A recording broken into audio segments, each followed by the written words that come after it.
Hello, this is Gio. Hey, look what we have here. We're looking at a concrete porch against a house, and you can see this large gap. And we'd really like to seal this up because water and air can get in there and eventually rot the boards or the sill plate of the house.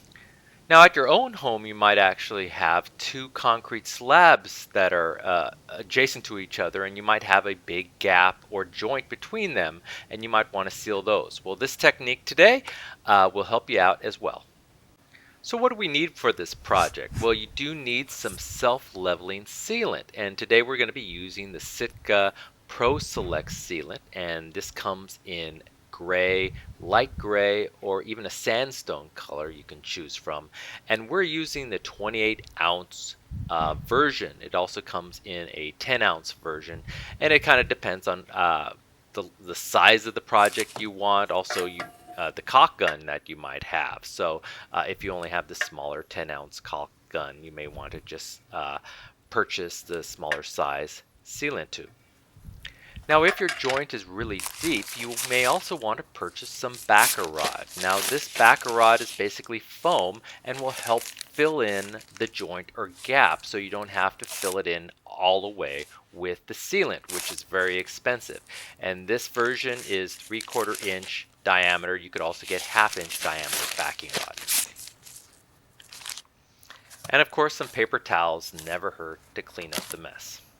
So one of the first things you want to do is just to get rid of all the debris out of the joint or crack. In this case, we have a lot of leaves and debris that needs to be removed. And then we also want to try to just blow out all the dust and small particles.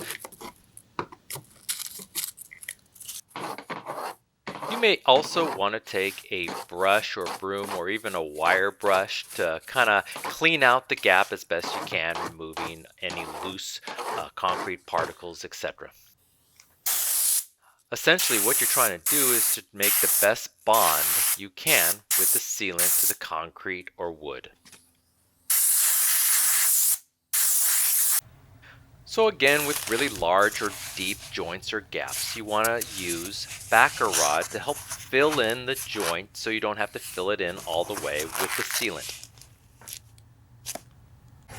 And you want to leave about a 1/2 inch gap between the top of the backer rod to the top level surface of your gap. And this will allow enough space for the sealant to effectively seal your gap without wasting sealant with a thicker fill. And now it's time to apply the sealant. Now when applying the sealant with a caulk gun, you want to go generally slow. Allow the self-leveling sealant to kind of spread and fill in the gap naturally. And just kind of watch it carefully, not applying too much. You don't want it to flow out of the gap, but you want it to kind of fill as you go.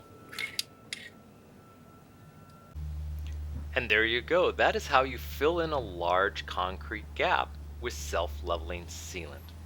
Well, I hope this video helped you out, and if it did, please hit that like button at the bottom of the screen, and even consider subscribing to my channel. I'll have many more videos to come. Bye-bye.